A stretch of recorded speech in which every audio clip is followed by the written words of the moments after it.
आणि आता चकव्याचा समारोप. शुद्ध लेखन हा आग्रह न राहता ती सवय झाली पाहिजे. हे माझं घोषवाक्य आहे. हे माझ्या बायकोने तयार केलं आणि ते वाक्य आणि माझी बायको दोन्ही मला अतिशय आवडल्यामुळे, भयंकर नाही, मी ते माझं घोषवाक्य म्हणून स्वीकारलं आणि माझ्या भाषाविषयक सगळ्या पुस्तकांच्या मुखपृष्ठावर ते अग्रभागी छापलेलं आहे. मार्गप्रदीपवरती सुद्धा आहे. शुद्ध लेखनाला आग्रह न राहता ती सवय झाली पाहिजे. पण कशी होणार? शुद्ध लेखनाचा अभ्यास तर केलाच पाहिजे, पण नुसतं तेवढंच पुरेसं नाहीये. तुमच्या तोंडात आकारानंच येणारे इंग्लिश शब्द तुम्ही घालवायला पाहिजेत. त्याशिवाय तुमचा शुद्ध लेखनाचा अभ्यास पूर्ण होणार नाही, हे मला 95 साली कळलं. मी असं म्हणत नाही की एकही इंग्लिश शब्द वापरू नका, ते मला सुद्धा शक्य नाही आहे. कारण आपण आज ज्या परिस्थितीतून चाललोय, जिथे साध्या सोपे शब्द आपण इंग्लिश शब्दाला तयारच नाही केलेले अजून, तिथे मलाही इंग्लिश शब्द वापरण्याशिवाय पर्याय नसतो. पण तुम्ही ज्या साध्या साध्या शब्दांना सहज इंग्लिश वापरता, तसं मी नाही बोलत.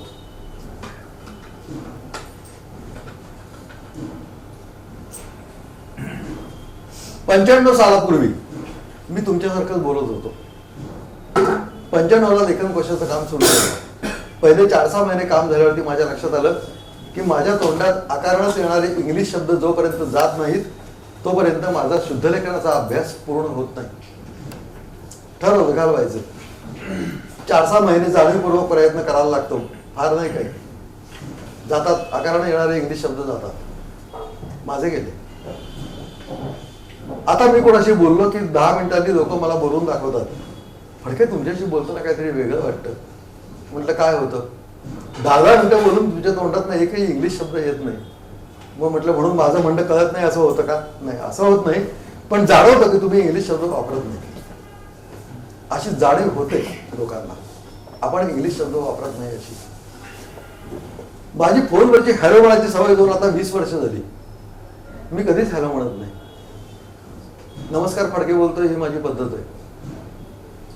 मी हॅलो कधी म्हणतच नाही.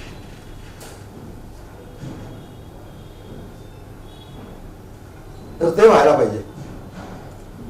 नाही होत. कसं होतं बघा मंडळी, तुमचा दिवस कसा सुरू होतो. तुम्हाला सकाळी उठल्यावरती चहाच्या गरम गरम कपाबरोबर पेपरमध्ये काय आलाय बघायचं असतं. गरम गरम कपाबरोबर म्हटलं मी, गरमागरम म्हटलं नाही.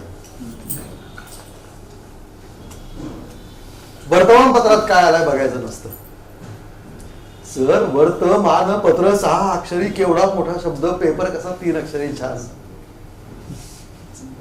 तुम्हाला शब्द लहान हवाय ना, मी 3 पेक्षा आणखी 1 अक्षर कमी करून देतो. अंक. आजच्या अंकात काय आलाय? अंक म्हणजे ते 7, 8, 9 असं होतं ना काहीतरी, किंवा नाटकाचा अंक वगैरे वाटतो. मग काय पेपरला काय बाकीचे अर्थ नाही आहेत. 4 अर्थ आहेत पेपरला. पेपर म्हणजे कागद, पेपर म्हणजे वर्तमानपत्र, पेपर म्हणजे प्रश्नपत्रिका, आणि उत्तरपत्रिकेला सुद्धा पेपरच म्हणता की. गंमत बघा, शाळेत परीक्षेहून आल्यावरती आई विचारते आजचा पेपर कसा गेला, तेव्हा ती प्रश्नपत्रिका असते. आणि मग उत्तरपत्रिका मिळाल्यावरती आज पेपर मिळाले म्हणून तेव्हा ती उत्तरपत्रिका असते. गोंधळ होत नाही की तुमचा?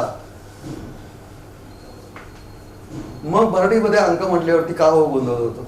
संदर्भाने का नाही कळत? सकाळी उठल्यावरती अंक पाहिजे म्हणजे वर्तमानपत्र पाहिजे, का नाही कळत?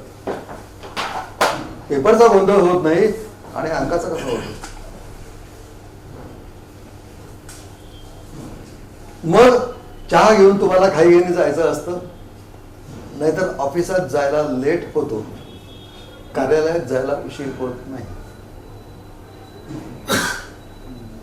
मग असं धावत पळत कार्यालयात गेल्यानंतर मुंबई पुण्याचं हवामान बघता 2 महिने थंडी सोडली तर 10 महिने आपण घामाघूमच असतो. त्यामुळे कार्यालयात गेल्या गेल्या पहिल्यांदा एक सूचना केली जाते बहुतेकांकडनं, शिपायाला बोलवून जरा फॅन ऑन कर रे. फॅन ऑन कर हे तर इतकं बोकाळ आहे की माझी ठाम समजूत झाली आहे, पंखा सुरू केला तर वारा लागत नाही, त्याच्याकरता फॅनच ऑन करायला लागतो.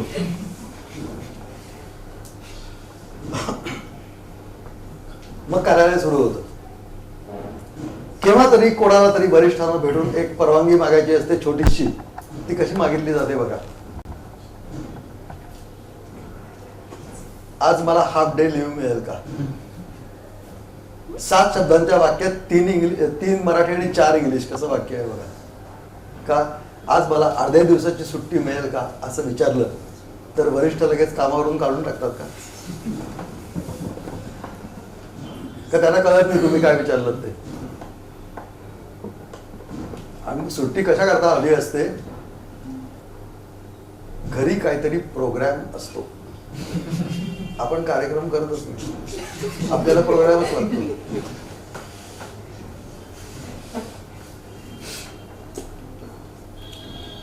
ही झाली घरची अवस्था. मग 1 जानेवारीला एकाने दुसऱ्याला हॅपी न्यू इयर म्हणणं मी काहीतरी समजू शकतो. गुढीपाडव्याला सुद्धा हॅपी न्यू इयर कशा करता? का नूतन वर्षाबद्दल अभिष्ट चिंतन असं का म्हणत नाही? त्याशिवाय नूतन मधला दीर्घ आहे, अभिष्ट चिंतन मधली बी दीर्घ आहे, तिथे ष्ट आहे, ष्ठ नाही. या सगळ्याची सवय कशी होणार? दिवाळी आपला सगळ्यात मोठा सण. सकाळी छान रांगोळ्या करता घरासमोर, खालती काय लिहिता? हॅपी दिवाळी. का? शुभ दिवाळी, शुभ दीपावली का लिहित नाही? कसं लिहिणार सर? दिवाळीला दी कुठला आणि दीपावलीला दी कुठला माहितीच नाही.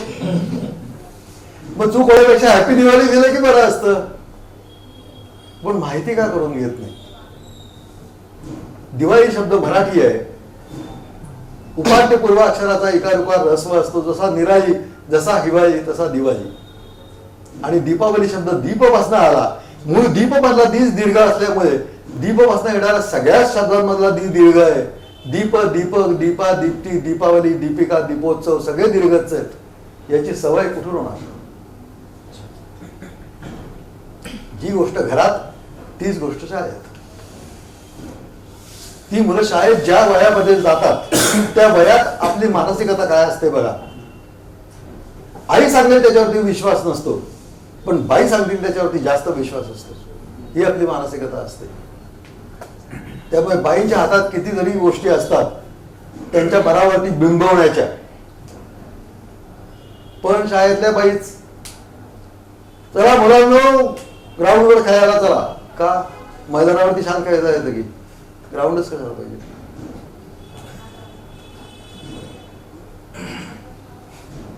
मग परीक्षा येते.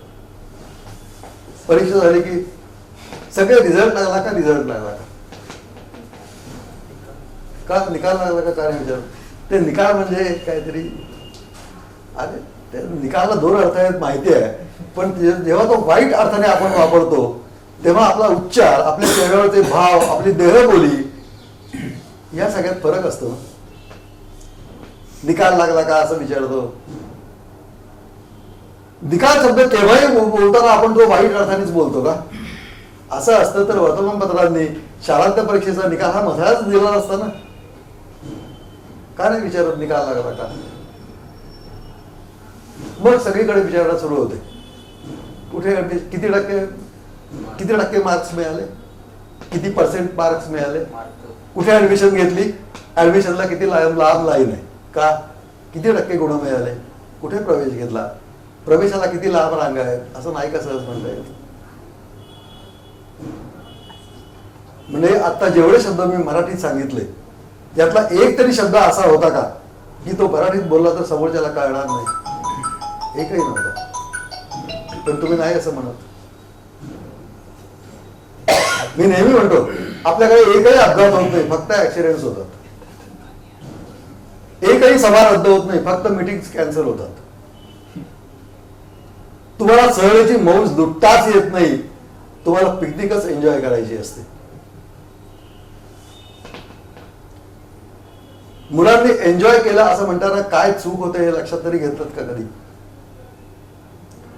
जर तिथे मराठी शब्द घातला तर काय म्हणू आपण, मुलांनी मौज केली, मजा केली. मौज आणि मजा हे शब्द कोणत्या जातीचे आहेत, नाम जातीचे आहेत. एन्जॉय काय आहे, क्रियापद आहे. कसं वाक्य होईल ते, मुलांनी मौज केली त्या जागी मुलांनी एन्जॉय केलं, कसं होऊ शकतं. इंग्लिशमध्ये बोलला तरी नामच पाहिजे ना, मग एन्जॉयमेंट पाहिजे तर ते वाक्य बरोबर झालं. म्हणजे व्याकरणिक चूक झाली, इंग्लिशचं आक्रमण झालं, तुमच्या काही लक्षातच येत नाही. मी अरेंज करतो, तीच चूक परत करताय. अरेंज म्हणायचं नसेल तर मराठीत काय म्हणायचं, मी व्यवस्था करतो, परत व्यवस्था नाम आहे, अरेंज क्रियापद आहे. मी अरेंजमेंट करतो असं म्हणाला तर चूक बरोबर होत आहे, पण नाही म्हणत असं. तुमचं व्याकरण चुकतं, तुमचं इंग्लिश चुकतं, तुम्ही आक्रमण करता कारण नसताना, साधा शब्द वापरत नाही, किती चुका करता, कशा करता पाहिजे असं मी म्हणत नाही, हे मला म्हणायचं. मग माझ्यावरती प्रश्नांचा भडीमार होतो. मग याला इंग्लिशमध्ये काय म्हणणार, त्याला इंग्लिशमध्ये काय म्हणणार.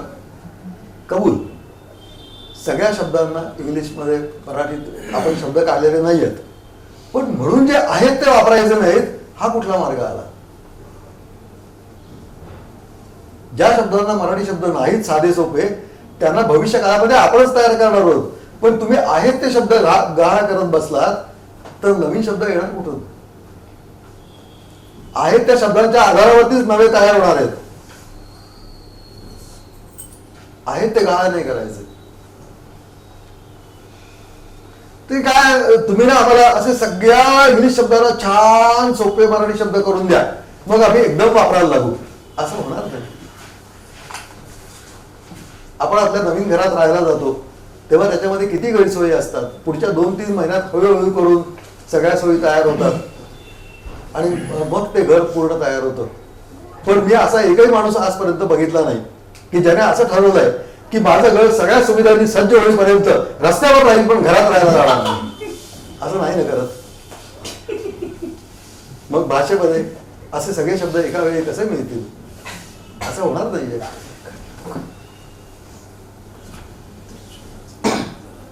कोणत्याही भाषेत परभाषेतले शब्द असतातच आणि ते असायला पाहिजेत, त्याशिवाय त्यात वैविध्य नाही. कबूल, पण प्रमाण किती हा प्रश्न महत्वाचा आहे. एखाद्या पदार्थामध्ये हिंग, हळद, मीठ यांचं प्रमाण जेवढं असतं तेवढंच परभाषेतल्या शब्दांचं प्रमाण कोणत्याही भाषेमध्ये असायला पाहिजे, तरच त्या भाषेत गोडवा असतो, नाहीतर त्या भाषेचा गोडवा जातो.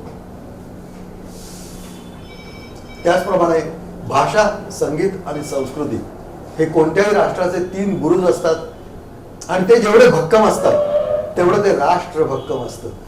यातला एक बुरुज जरी ढासळला तरी उरलेले 2 ढासळायला सुरुवात होते आणि आज बरोबर तेच चाललंय. तुमचा भाषेचा बुरुज ढासळला की संस्कृती आणि संगीत गेलंच म्हणून समजा, लागलंच आहे जायला. बघतोच आपण. आता युद्ध अशी गोळ्या आणि स्फोटक फेकून नाही होणार. आता जी युद्ध अशी होणार आहेत भाषा, संगीत आणि संस्कृती वेळी आक्रमण करून, आणि ते युद्ध छेडलं गेलंय आता, आपण लक्षात देत नाही होत. वेळीच हा हल्ला पडतावून लावायचा. भाषा आणि संस्कृती यांचा एकमेकांशी किती घनिष्ठ संबंध असतो ते कुसुमाग्रजांनी कसं सांगितलंय ते त्यांच्याच 8 ओळींमध्ये पाहूया आणि चकवा पूर्ण करूया. बघा कुसुमाग्रज काय म्हणतात. परभाषेतही व्हा पारंगत, ज्ञानसाधना करा तरी, माझ्या मराठी मरते इकडे, परकीचे पद चेपू नका. भाषा मरता देशही मरतो, संस्कृतीचाही दिवा विजे, गुलाम भाषिक होऊन आपुल्या, प्रगतीचे शिर कापू नका.